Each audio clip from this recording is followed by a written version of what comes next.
नैराश्य लीला। पंडित हृदयनाथ अयोध्या के एक सम्मानित पुरुष थे। धनवान तो नहीं, लेकिन खाने पीने से खुश थे। कई मकान थे, उन्हीं के किराए पर गुजर होता था। इधर किराए बढ़ गए थे, उन्होंने अपनी सवारी भी रख ली थी। बहुत विचारशील आदमी थे, अच्छी शिक्षा पाई थी, संसार का काफी तजुर्बा था, पर क्रियात्मक शकित से विरचित थे, सब कुछ न जानते थे। समाज उनकी आंखों में एक भयंकर भूत था जिससे सदैव डरना चाहिए। उसे जरा भी रुष्ट किया तो फिर जाने की खैर नहीं। उनकी स्त्री जागेश्वरी उनका प्रतिबिंब, पति के विचार उसके विचार और पति की इच्छा उसकी इच्छा थी। दोनों प्राणियों में कभी मतभेद न होता था। जागेश्वरी शिव की उपासक थी, हृदयनाथ वैष्णव थे, दोनों धर्मनिष्ठ थे, उससे कहीं अधिक, जितने सामान्य शिक्षित लोग हुआ करते हैं। इसका कदाचित ये कारण था कि एक कन्या के सिवा उनके और कोई संतान न थी। उनका विवाह 13वें वर्ष में हो गया था और माता पिता की अब यही लालसा थी कि भगवान इसे पुत्रवती करे तो हम लोग नवासे के नाम अपना सब कुछ लिख लिखाकर निश्चित हो जाएं। किंतु विधाता को कुछ और ही मंजूर था। कैलाश कुमारी का अभी गौना भी न हुआ था। वह अभी तक ये भी न जानने पाई थी कि विवाह का आशय क्या है कि उसका सुहाग उठ गया। वैधव्य ने उसके जीवन की अभिलाषाओं का दीपक बुझा दिया। माता और पिता विलाप कर रहे थे, घर में कोहराम मचा हुआ था, पर कैलाश कुमारी भौचक्की हो होकर सबके मुंह की ओर ताकती थी। उसकी समझ में यह न आता था कि ये लोग रोते क्यों हैं। माँ बाप की इकलौती बेटी थी। माँ बाप के अतिरिक्त वह किसी तीसरे व्यक्ति को अपने लिए आवश्यक न समझती थी। उसकी सुख कल्पनाओं में अभी तक पति का प्रवेश न हुआ था। वह समझती थी स्त्रियां पति के मरने पर इसलिए राती है कि वह उनका और बच्चों का पालन करता है। मेरे घर में किस बात की कमी है, मुझे इसकी क्या चिंता है कि खाएंगे क्या, पहनेंगे क्या। मुझे जिस चीज की जरूरत होगी बाबूजी तुरंत ला देंगे, अम्मा से जो चीज मांगूंगी वह दे देंगी। फिर रोऊं क्यों? वह अपनी माँ को रोते देखती तो रोती, पति के शोक से नहीं, माँ के प्रेम से। कभी सोचती शायद ये लोग इसलिए रोते हैं कि कहीं मैं कोई ऐसी चीज न मांग बैठूं जिसे वह दे न सके। तो मैं ऐसी चीज मांगूंगी ही क्यों? मैं अब भी तो उनसे कुछ नहीं मांगती, वह आप ही मेरे लिए एक ना एक चीज नित्य लाते रहते हैं। क्या मैं अब कुछ और हो जाऊंगी? इधर माता का यह हाल था कि बेटी की सूरत देखते ही आंखों से आंसू की झड़ी लग जाती। बाप की दशा और भी करुणाजनक थी। घर में आना जाना छोड़ दिया, सिर पर हाथ धरे कमरे में अकेले उदास बैठे रहते। उसे विशेष दुख इस बात का था कि सहेलियां भी अब उसके साथ खेलने न आती। उसने उनके घर लाने की माता से आज्ञा मांगी तो फूट फूट कर रोने लगी। माता पिता की ये दशा देखी तो उसने उनके सामने जाना छोड़ दिया, बैठी किस्से कहानियां पढ़ा करती। उसकी एकांत प्रियता का माँ बाप ने कुछ और ही अर्थ समझा। लड़की शोक के मारे घुली जाती है, इस वज्राघात ने उसके हृदय को टुकड़े टुकड़े कर डाला है। एक दिन हृदयनाथ ने जागेश्वरी से कहा, जी चाहता है घर छोड़कर कहीं भाग जाऊं, इसका कष्ट अब नहीं देखा जाता। जागेश्वरी, मेरी तो भगवान से यही प्रार्थना है कि मुझे संसार से उठा ले। कहां तक छाती पर पत्थर की सिल रखूं? हृदयनाथ, किसी भांति इसका मन बहलाना चाहिए जिसमें शोकमय विचार आने ही न पाए। हम लोगों को दुखी और रोते देखकर उसका दुख और भी दारुण हो जाता है। जागेश्वरी, मेरी तो बुद्धि कुछ काम नहीं करती। हृदयनाथ, हम लोग यूं ही मातम करते रहे तो लगन की जान पर बन जाएगी।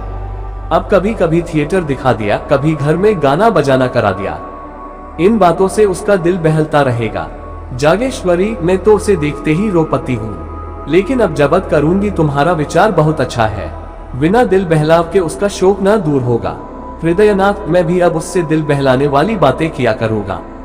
कल एक सैरवी लाऊंगा, अच्छे अच्छे दृश्य जमा करूंगा। ग्रामोफोन तो आज ही मंगवाए देता हूँ, बस उसे हर वक्त किसी न किसी कात में लगाए रहना चाहिए। एकांतवास शोक ज्वाला के लिए समीर के समान है। उस दिन से जागेश्वरी ने कैलाश कुमारी के लिए विनोद और प्रमोद के समान लम्हा करने शुरू किए। कैलाशी माँ के पास आती तो उसकी आंखों में आंसू की बूंदें न देखती, होठों पर हंसी की आभा दिखाई देती। वह मुस्कुरा कर कहती, बेटी आज थिएटर में बहुत अच्छा तमाशा होने वाला है, चलो देख आए। कभी गंगा स्नान की ठहरती, वहाँ माँ बेटी किश्ती पर बैठकर नदी में जल विहार करती, कभी दोनों संध्या समय पाकई की ओर चली जाती। धीरे धीरे सहेलियां भी आने लगी, कभी सब की सब बैठकर ताश खेलती, कभी गाती बजाती। पंडित हृदयनाथ ने भी विनोद की सामग्रियां जुटाई। कैलाशी को देखते ही मग्न होकर बोलते, बेटी आओ तुम्हें आज कश्मीर के दृश्य दिखाऊं। कभी ग्रामोफोन बजाकर उसे सुनाते। कैलाशी इन सैर सपाटों का खूब आनंद उठाती। अपने सुख से उसके दिन कभी न गुजरे थे। इस भांति 2 वर्ष बीत गए। कैलासी सैर तमाशे की इतनी आदी हो गई कि एक दिन भी थिएटर न जाती तो बेकल ससी होने लगती। मनोरंजन नवीनता का दास है और समानता का शत्रु। थिएटरों के बाद सिनेमा की सनक सवार हुई। सिनेमा के बाद मिसमेरिज्म और हिप्नोटिज्म के तमाशों की सनक सवार हुई। सिनेमा के बाद मिसमेरिज्म और हिप्नोटिज्म के तमाशों की। ग्रामोफोन के नए रिकॉर्ड आने लगे। संगीत का चस्का पड़ गया। बिरादरी में कहीं उत्सव होता तो माँ बेटी अवश्य से जाती। कैलासी नित्य इसी नशे में डूबी रहती, चलती तो कुछ गुनगुनती हुई, किसी से बातें करती तो वही थिएटर की और सिनेमा की। भौतिक संसार से अब कोई वास्ता न था, अब उसका निवास कल्पना संसार में था। दूसरे लोग की निवासिन होकर उसे प्राणियों से कोई सहानुभूति न रही, किसी के दुख पर जरा दया न आती। स्वभाव में उच्छृंखलता का विकास हुआ, अपनी सुरुचि पर गर्व करने लगी। सहेलियों से डींगे मारती, यहाँ के लोग मूर्ख हैं, ये सिनेमा की कद्र क्या करेंगे। इसकी कद्र तो पश्चिम के लोग करते हैं। वहाँ मनोरंजन की सामग्रियां उतनी ही आवश्यक है जितनी हवा। जभी तो वे उतने प्रसन्नचित्त रहते हैं मानो किसी बात की चिंता ही नहीं। यहाँ किसी को इसका रस ही नहीं। जिन्हें भगवान ने सामर्थ्य भी दिया है वह भी सरंजाम से मुंह ढांक कर पड़े रहने हैं। सहेलियां कैलासी की यह गर्वपूर्ण बातें सुनती और उसकी और भी प्रशंसा करती। वह उनका अपमान करने के आवेश में आप ही हास्यास्पद बन जाती थी। पड़ोसियों में इन सैर सपाटों की चर्चा होने लगी। लोक सम्मति किसी की रियायत नहीं करती। किसी ने सिर पर टोपी टेई रखी और पड़ोसियों की आंखों में खुबा कोई जरा अका कर चला और पड़ोसियों ने आवाजें कसी। विधवा के लिए पूजा पाठ है, तीर्थ व्रत है, मोटा खाना पहनना है, उसे विनोद और विलास, राग और रंग की क्या जरूरत। विधाता ने उसके द्वार बंद भी दिए हैं। लड़की प्यारी सही, लेकिन शर्म और हया भी कोई चीज होती है। जब माँ बाप ही उसे सिर चाहे हुए हैं तो उसका क्या दोष। मगर एक दिन आंखें खुलेगी अवश्य। महिलाएं कहती, बाप तो मर्द है लेकिन माँ कैसी है। उसको जरा भी विचार नहीं कि दुनिया क्या कहेगी। कुछ उन्हीं की एक दुलारी बेटी थोड़े ही है, इस भांति मन बाना अच्छा नहीं। कुछ दिनों तक तो ये खिचड़ी आपस में पकती रही। अंत को एक दिन कई महिलाओं ने जागेश्वरी के घर पदार्पण किया। जागेश्वरी ने उनका बड़ा आदर सत्कार किया। कुछ देर तक इधर उधर की बातें करने के बाद एक महिला बोली, महिलाएं रहस्य की बातें करने में बहुत अभ्यस्त होती है। बहन, तुम ही मजे में हो कि हंसी खुशी में दिन काट देती हो। हम तो दिन पहाड़ हो जाता है, न कोई काम न धंधा, कोई कहाँ तक बातें करे। दूसरी देवी ने आंखें मटकाते हुए कहा, अरे तो ये तो बदे की बात है। सभी के दिन हंसी खुशी से कटे तो रोए कौन। यहाँ तो सुबह से शाम तक चक्की चूल्हे से छुट्टी नहीं मिलती। किसी बच्चे को दस्त आ रहे तो किसी को ज्वर चढ़ा हुआ है, कोई मिठाइयों की रट कहा है तो कोई पैसों के लिए महानामत मचाए हुए है। दिन भर हाय हाय करते बीत जाता है। सारे दिन कठपुतलियों की भांति नाचती रहती हूँ। तीसरी रमणी ने इस कथन का रहस्यमय भाव से विरोध किया, बदे की बात नहीं, वैसा दिल चाहिए। तुम्हें तो कोई राज सिंहासन पर बिठा दे तब भी तस्कीन न होगी, तब और भी हाय हाय करोगी। इस पर एक वृद्धा ने कहा, नौज ऐसा दिल, ये भी कोई दिल है कि घर में चाहे आग लग जाए, दुनिया में कितना ही उपहास हो रहा हो, लेकिन आदमी अपने राग रंग में मस्त रहे। वो दिल है कि पत्थर, हम गृहिणी कहलाती है, हमारा काम है अपनी गृहस्थी में रत रहना। आमोद प्रमोद में दिन काटना हमारा काम नहीं। और महिलाओं ने इन निर्दय व्यंग्य पर लज्जित होकर सिर झुका लिया। वे जागेश्वरी की चटुकियां लेना चाहती थीं। उसके साथ बिल्ली और चूहे की निर्दयी क्रीड़ा करना चाहती थीं। आहत को तड़पाना उनका उद्देश्य था। इस खुली हुई चोट ने उनके पर पीड़न प्रेम के लिए कोई गुंजाइश न छोड़ी, किंतु जागेश्वरी को ताना मिल गई। स्त्रियों के विदा होने के बाद उसने जाकर पति से यह सारी कथा सुनाई। हृदयनाथ उन पुरुषों में न थे जो प्रत्येक अवसर पर अपनी आत्मिक स्वाधीनता का स्वांग भरते हैं, हर धर्मी को आत्मा स्वातंत्र्य के नाम से छिपाते हैं। वो सचिंत भाव से बोले, तो अब क्या होगा जागेश्वरी, तुम ही कोई उपाय सोचो। हृदयनाथ, पड़ोसियों ने जो आक्षेप किया है वह सर्वथा उचित है। कैलाश कुमारी के स्वभाव में मुझे एक सविचित्र अंतर दिखाई दे रहा है। मुझे स्वयं ज्ञात हो रहा है कि उसके मन बहलाव के लिए हम लोगों ने जो उपाय निकाला है वह मुनासिब नहीं है। उनका ये कथन सत्य है कि विधवाओं के लिए आमोद प्रमोद वर्जित है। अब हमें ये परिपाटी छोड़नी पड़ेगी जागेश्वरी, लेकिन कैलासी तो अनखेल तमाशों के बिना एक दिन भी नहीं रह सकती। हृदयनाथ, उसकी मनोवृत्तियों को बदलना पड़ेगा। 3 शनय शनय यह विलोसोन्माद शांत होने लगा। वासना का तिरस्कार किया जाने लगा। पंडित जी संध्या समय ग्रामोफोन न बजाकर कोई धर्म ग्रंथ सुनते। स्वाध्याय संसम उपासना में माँ बेटी रत रहने लगी। कैलासी को गुरुजी ने दीक्षा दी। मोहल्ले और बिरादरी की स्त्रियां आई, उत्सव मनाया गया। माँ बेटी अब किश्ती पर सैर करने के लिए गंगा न जाती, बल्कि स्नान करने के लिए मंदिरों में नित्य जाती। दोना एकादशी का निर्जल व्रम रखने लगी। कैलासी को गुरुजी नित्य संध्या समय धर्मोपदेश करते। कुछ दिनों तक तो कैलासी को यह विचार परिवर्तन बहुत कष्टजनक मालूम हुआ, पर धर्मनिष्ठा नारियों का स्वाभाविक गुण है। थोड़े ही दिनों में उसे धर्म से रुचि हो गई। अब उसे अपनी अवस्था का ज्ञान होने लगा था। विषय वासना से चित्त आप ही आप खींचने लगा। पति का यथार्थ आशय समझ में आने लगा था। पति ही स्त्री का सच्चा पथ प्रदर्शक और सच्चा सहायक है। पतिविहीन होना किसी घोर पाप का प्रायश्चित है। मैंने पूर्व जन्म में कोई अकर्म किया होगा। पतिदेव जीवित होते तो मैं फिर माया में फंस जाती। प्रायश्चित कर अवसर कहाँ मिलता। गुरुजी का वचन सत्य है कि परमात्मा ने तुम्हें पूर्व कर्मों के प्रायश्चित का अवसर दिया है। वैधव्य यातना नहीं है, जीवोद्धार का साधन है। मेरा उद्धार त्याग, विराग, भक्ति और उपासना से होगा। कुछ दिनों के बाद उसकी धार्मिक वृत्ति इतनी प्रबल हो गई कि अन्य प्राणियों से वह पृथक रहने लगी। किसी को न छूती, महरियों से दूर रहती, सहेलियों से गले तक न मिलती, दिन में 2-2, 3-3 बार स्नान करती, हमेशा कोई न कोई धर्म ग्रंथ पढ़ा करती। साधु महात्माओं की सेवा सत्कार में उसे आत्मिक सुख प्राप्त होता। जहाँ किसी महात्मा के आने की खबर पाती, उनके दर्शनों के लिए कवकल हो जाती। उनकी अमृतवाणी सुनने से जीना भरता। मन संसार से विरक्त होने लगा। तल्लीनता की अवस्था प्राप्त हो गई। घंटों ध्यान और चिंतन में मग्न रहती। सामाजिक बंधनों से घृण हो गई। घंटों ध्यान और चिंतन में मग्न रहती। हृदय स्वाधीनता के लिए लालायित हो गया। यहाँ तक कि 3 ही वर्षों में उसने संन्यास ग्रहण करने का निश्चय कर लिया। माँ बाप को ये समाचार ज्ञात हुआ था, होश उठ गए। माँ बोली, बेटी अभी तुम्हारी उम्र ही क्या है कि तुम ऐसी बातें सोचती हो।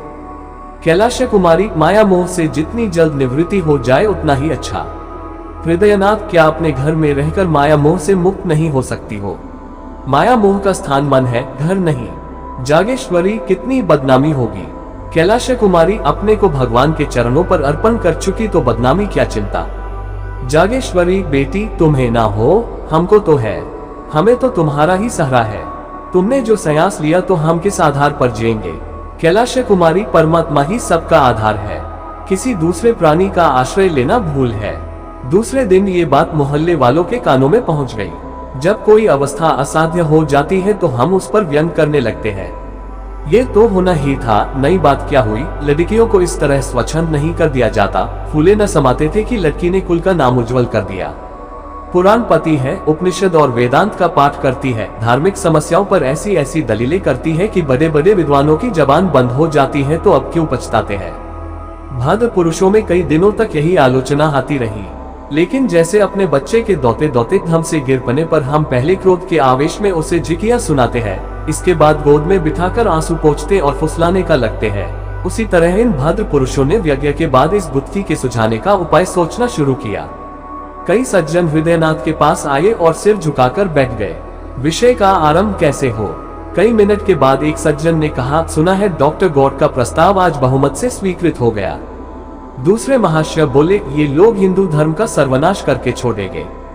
कोई क्या करेगा, जब हमारे साधु महात्मा हिंदू जाति के स्तंभ हैं, इतने पतित हो गए हैं कि भोली भाली युवतियों को बहकाने में संकोच नहीं करते, तो सर्वनाश होने में रह ही क्या गया। हृदयनाथ, यह विपत्ति तो मेरे सिर ही पड़ी हुई है। आप लोगों को तो मालूम होगा।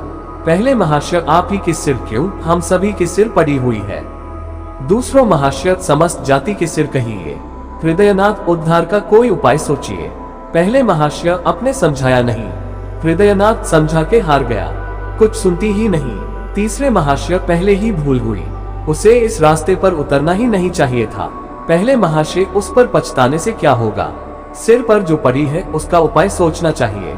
आपने समाचार पत्रों में देखा होगा, कुछ लोगों की सलाह है कि विधवाओं से अध्यापकों का काम लेना चाहिए। यद्यपि मैं इसे भी बहुत अच्छा नहीं समझता, पर सन्यासिनी बनने से तो कहीं अच्छा है। लड़की अपनी आंखों के सामने तो रहेगी। अभिप्राय केवल यही है कि कोई ऐसा काम होना चाहिए जिसमें लड़की का मन लगे। किसी अवलंब के बिना मनुष्य को भटक जाने की शंका सदैव बनी रहती है। जिस घर में कोई नहीं रहता उसमें चमगादड़ बसेरा कर लेते हैं। दूसरे महाशय, सलाह तो अच्छी है। मोहल्ले की 10-5 कन्याएं पढ़ने के लिए बुला ली जाए। उन्हें किताबें, गुड़िया आदि इनाम मिलता रहे तो बड़े शौक से आएंगी। लड़की का मन तो लग जाएगा। हृदयनाथ देखना चाहिए, भरसक समझाओगा। ज्यों ही ये लोग विदा हुए, हृदयनाथ ने कैलाश कुमारी के सामने ये तजवीज पेश की। कैलाशी को शून्यस्त के उच्च पद के सामने अध्यापिका बनना अपमानजनक जान पड़ता था। कहाँ वह महात्माओं का सत्संग, वह पर्वतों की गुफा, वह सुरम्य प्राकृतिक दृश्य, वह हिमराशि की ज्ञानमय ज्योति, वह मानसरोवर और कैलाश की शुभ्र छटा, वह आत्मदर्शन की विशाल कल्पनाएं, और कहाँ बालिकाओं को चिड़ियों की भांति पाना। लेकिन हृदयनाथ कई दिनों तक लगातार सेवा धर्म का महात्म्य उसके हृदय पर अंकित करते रहे। सेवा ही वास्तविक संन्यास है। सन्यासी केवल अपनी मुक्ति का इच्छुक होता है, सेवा व्रतधरी अपने को परमार्थ की वेदी पर बलि दे देता है। इसका गौरव कहीं अधिक है। देखो, ऋषियों में दधीची का जो यश है, हरिश्चंद्र की जो कीर्ति है, सेवा त्याग है आदि। उन्होंने इस कथन की उपनिषदों और वेद मंत्रों से पुष्टि की, यहाँ तक कि धीरे धीरे कैलाशी के विचारों में परिवर्तन होने लगा। पंडित जी ने मोहल्ले वालों की लड़कियों को एकत्र किया, पाठशाला का जन्म हो गया। नाना प्रकार के चित्र और खिलौने मंगाए। पंडित जी स्वयं कैलाश कुमारी के साथ लड़कियों को पाते, कन्याएं शौक से आती, उन्हें यहाँ की पाए खेल मालूम होता। थोड़े ही दिनों में पाठशाला की धूम हो गई, अन्य मोहल्लों की कन्याएं भी आने लगी। 4. कैलाश कुमारी की सेवा प्रवृत्ति दिनों दिन तीव्र होने लगी। दिन भर लड़कियों को लिए रहती, कभी पाती, कभी उनके साथ खेलती, कभी सीना पिरोना सिखाती। पाठशाला ने परिवार का रूप धारण कर लिया। कोई लड़की बीमार हो जाती तो तुरंत उसके घर जाती, उसकी सेवा शुश्रूषा करती, गाकर या कहानियां सुनाकर उसका दिल बहलाती। पाठशाला को खुले हुए साल भर हुआ था। एक लड़की को, जिससे वह बहुत प्रेम करती थी, चेचक निकल आई। कैलाशी उसे देखने गई। माँ बाप ने बहुत मना किया, पर उसने न माना। कहा, तुरंत लौट आऊंगी। लड़की की हालत खराब थी। कहाँ तो रोते रोते तालू सूखता था, कहाँ कैलाशी को देखते ही सारे कष्ट भाग गए। कैलाशी 1 घंटे तक वहां रही। लड़की बराबर उससे बातें करती रही, लेकिन जब वह चलने को उठी तो लड़की ने रोना शुरू कर दिया। कैलाशी मजबूर होकर बैठ गई। थोड़ी देर बाद वह फिर उठी तो फिर लड़की की ये दशा हो गई। लड़की उसे किसी तरह छोड़ती ही न थी। सारा दिन गुजर गया। रात को लड़की ने जाने न दिया। हृदयनाथ उसे बुलाने को बार बार आदमी भेजते, पर वह लड़की को छोड़कर न जा सकती। उसे ऐसी शंका होती थी कि मैं यहाँ से चली और लड़की हाथ से गई। उसकी माँ विमाता थी, इससे कैलाशी को उसके ममत्व पर विश्वास न होता था। इस प्रकार 3 दिनों तक वह वहां रही। 8 पहर बालिका के सिरहाने बैठी पंखा झलती रहती। बहुत थक जाती तो दीवार से पीठ टेक लेती। चौथे दिन लड़की की हालत कुछ संभलती हुई मालूम हुई तो वह अपने घर आई, मगर अभी स्नान भी न करने पाई थी कि आदमी पहुंचा। जल्द चलिए, लड़की रो रोकर जान दे रही है। हृदयनाथ ने कहा, कह दो अस्पताल से कोई नर्स बुला ले। कैलाश कुमारी, दादा आप व्यर्थ में झुंझलाते हैं। उस बेचारी की जान बच जाए। मैं 3 दिन नहीं 3 महीने उसकी सेवा करने को तैयार हूँ। आखिर ये देह किस काम आएगी? हृदयनाथ, तो कन्याएं कैसे पढ़ेगी? कैलाशी, 2-1 दिन में वह अच्छी हो जाएगी। दाने मुरझाने लगे हैं, तब तक आप लड़ा इन लड़कियों की देखभाल करते रहिएगा। हृदयनाथ, ये बीमारी छूत फैलाती है। कैलाशी, हंसकर, मर जाऊंगी तो आपके सिर से एक विपत्ति टल जाएगी। ये कहकर उसने उधर की राह ली। भोजन की थाली परसी रह गई। तब हृदयनाथ ने जागेश्वरी से कहा, जान पड़ता है बहुत जल्द ये पाठशाला भी बंद करनी पड़ेगी। जागेश्वरी, बिना मांझी के नाव पार लगाना बहुत कठिन है। जिधर हवा पाती है उधर बह जाती है। हृदयनाथ, जो रास्ता निकालता हूँ वही कुछ दिनों के बाद किसी दलदल में फंसा देता है। अब फिर बदनामी के समान होते नजर आ रहे हैं। लोग कहेंगे लड़की दूसरों के घर जाती है और कई कई दिन पड़ी रहती है। क्या करूं? कह दूं लड़कियों को न पाया करो। जागेश्वरी, इसके सिवा और हो क्या सकता है? कैलाश कुमारी 2 दिन बाद लौटी तो हृदयनाथ ने पाठशाला बंद कर देने की समस्या उसके सामने रखी। कैलाशी ने तीव्र स्वर से कहा, अगर आपको बदनामी का इतना भय है तो मुझे विष दे दीजिए। इसके सिवा बदनामी से बचने का और कोई उपाय नहीं है। हृदयनाथ, बेटी संसार में रहकर तो संसार किसी करनी पड़ेगी। कैलाशी, तो कुछ मालूम भी तो हो कि संसार मुझसे क्या चाहता है। मुझ में जीव है, चेतना है, जड़ क्यों कर बन जाऊं। मुझसे यह नहीं हो सकता कि अपने को अभागन दुखिया समझूं और एक टुकड़ा रोटी खाकर पड़ी रहूं। ऐसा क्यों करूं? संसार मुझे जो चाहे समझे, मैं अपने को अभागिनी नहीं समझती। मैं अपने आत्मसम्मान की रक्षा आप कर सकती हूँ। मैं इसे घोर अपमान समझती हूँ कि पग पग पर मुझ पर शंका की जाए। नित्य कोई चरवाहों की भांति मेरे पीछे लाठी लिए घूमता रहे कि किसी खेत में न जाने बूटूं। ये दशा मेरे लिए असह्य है। ये कहकर कैलाश कुमारी वहां से चली गई कि कहीं मुंह से अनर्गल शब्द न निकल पाए। इधर कुछ दिनों से उसे अपनी बेकसी का यथार्थ ज्ञान होने लगा था। स्त्री पुरुष की कितनी अधीन है, मानो स्त्री को विधाता ने इसलिए बनाया है कि पुरुषों के अधीन रहे, ये सोचकर वह समाज के अत्याचार पर दांत पीसने लगती थी। पाठशाला तो दूसरे दिन बंद हो गई, किंतु उसी दिन कैलाश कुमारी को पुरुषों से जलन होने लगी। जिस सुख भोग से प्रारब्ध हमें वंचित कर देता है, उससे हमें द्वेष हो जाता है। गरीब आदमी इसीलिए तो अमीरों से जलता है और धन की निंदा करता है। कैलाशी बार बार झुंझलाती कि स्त्री क्यों पुरुष पर इतनी अवलंबित है, पुरुष क्यों स्त्री के भाग्य का विधायक है, स्त्री क्यों नित्य पुरुषों का आश्रय चाहे, उनका मुंह ताके। इसलिए न कि स्त्रियों में अभिमान नहीं है, आत्मसम्मान नहीं है। नारी हृदय के कोमल भाव उसे कुत्ते का दुम हिलाना मालूम होने लगे। प्रेम कैसा, ये सब भोग है। स्त्री पुरुष के अधीन है, उसकी खुशमद न करे, सेवा न करे तो उसका निर्वाह कैसे हो। एक दिन उसने अपने बाल गूंथे और जूड़े में एक गुलाब का फूल लगा लिया। माँ ने देखा तो ओठ से जीभ दबा ली। महरियों ने छाती पर हाथ रखे। इसी तरह एक दिन उसने रंगीन रेशमी साड़ी पहन ली। पड़ोसिनों में इस पर खूब आलोचनाएं हुई। उसने एकादशी का व्रत रखना छोड़ दिया, जो पिछले 8 वर्षों से रखनी आई थी। कंघी और आईने को वह अब त्याज्य न समझती थी। सहालक के दिन आए, नित्य प्रति उसके द्वार पर से बारातें निकलती। मोहल्ले की स्त्रियां अपनी अटारियों पर खड़ी होकर देखती। वर के रंग रूप आकर प्रकार पर टिकाए होती। जागेश्वरी से भी बिना एक आंख देखे रहा न जाता। लेकिन कैलाश कुमारी कभी भूलकर भी इन जालूसों को न देखती। कोई बारात या विवाह की बात चलाता तो वह मुंह फेर लेती। उसकी दृष्टि में वह विवाह नहीं, भोली भाली कन्याओं का शिकार था। बारातों को वह शिकारियों के कुत्ते समझती।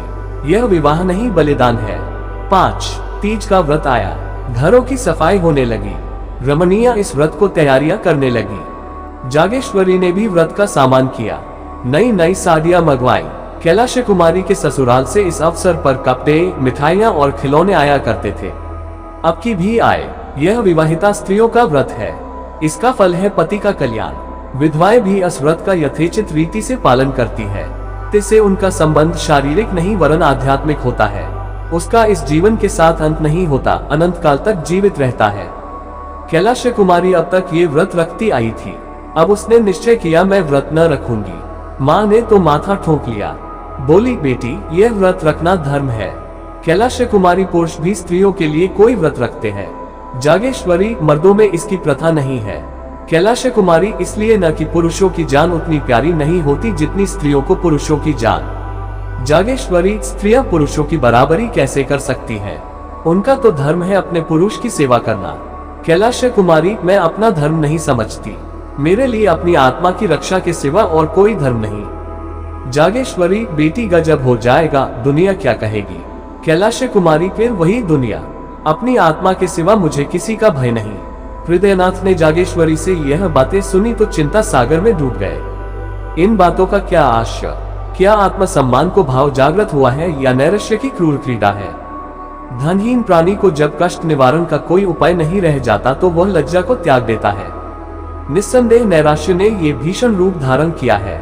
सामान्य दशाओं में नैराश्य अपने यथार्थ रूप में आता है, पर गर्वशील प्राणियों में वह परिमार्जित रूप ग्रहण कर लेता है। यहाँ पर हृदयगत कोमल भावों को अपहरण कर लेता है, चरित्र में अस्वाभाविक विकास उत्पन्न कर देता है। मनुष्य लोग लाज, उपवासे और उपहास की ओर से उदासीन हो जाता है। नैतिक बंधन टूट जाते हैं। ये नैराश्य की अतन्म अवस्था है। हृदयनाथ इन्हीं विचारों में मग्न थे कि जागेश्वरी ने कहा, अब क्या करना होगा? जागेश्वरी, कोई उपाय है? हृदयनाथ, बस एक ही उपाय है, पर उसे जबान पर नहीं ला सकता।